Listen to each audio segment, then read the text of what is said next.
Je vous écoute. Valérie Vassilievitch. Camarade commandant suprême, les troupes du groupe unifié des forces continuent d'agir activement pour accomplir les tâches de l'opération militaire spéciale. Actuellement, les 6 groupes de troupes mènent des actions offensives sur 11 directions.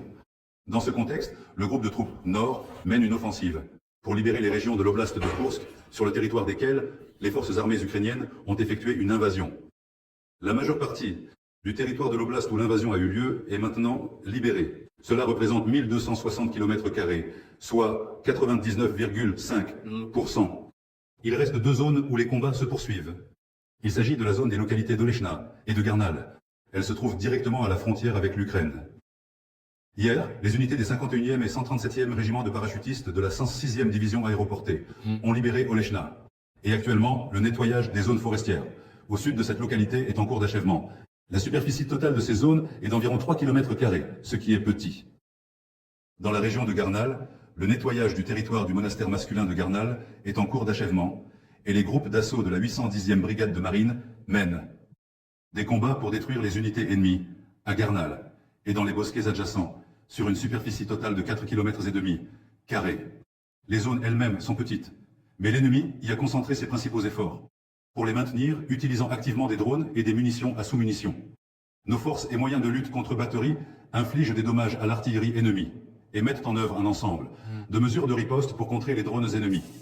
Après avoir échoué dans la région frontalière de Koursk, l'ennemi a tenté de percer dans la région de Belgorod, dans les zones des localités de Demidovka et Popovka. Elles sont justement adjacentes à la région de Koursk. Les tentatives de l'ennemi de pénétrer sur notre territoire avec des forces importantes ont été déjouées. Et actuellement, il n'y a pas d'ennemis dans la région de Demidovka. Toute la zone a été nettoyée. Des petits groupes infiltrés, d'un effectif total allant jusqu'à 12 personnes, se trouvent dans la forêt, au sud de Popovka. Ils sont bloqués. Leur élimination est en cours, et ces zones ont été isolées. Ils se trouvent à environ 3 km de la frontière d'État. Le travail pour la libération finale, de ces zones forestières et de Garnal se poursuit. Rapport terminé. Valérie Vassilievitch. Rapport accepté. Merci. La situation sur la ligne de contact de combat est claire, elle évolue. Favorablement pour nous. Les troupes russes avancent pas à pas. Avec assurance.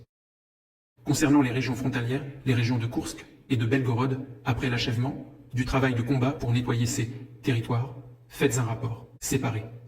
Je voudrais, aujourd'hui, à la veille de Pâques, féliciter avant tout les militaires qui professent le christianisme, l'orthodoxie et qui se battent pour la Russie, pour cette fête lumineuse.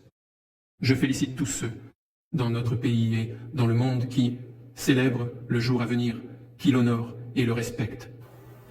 Guidés par des considérations humanitaires, aujourd'hui de 18 h à minuit, du dimanche au lundi, la partie russe déclare une trêve de Pâques.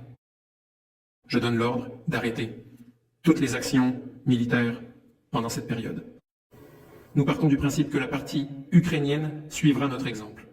Cependant, nos troupes doivent être prêtes à repousser d'éventuelles violations de la trêve et provocations de la part de l'ennemi, ainsi que toute action agressive de sa part.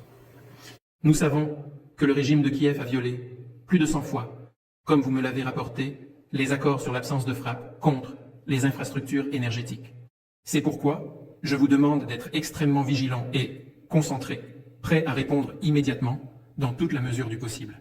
Notre décision concernant la trêve de Pâques montrera à quel point le régime de Kiev est sincère dans sa volonté et sa capacité à respecter les accords, à participer au processus de négociation de paix visant à éliminer les causes profondes de la crise ukrainienne.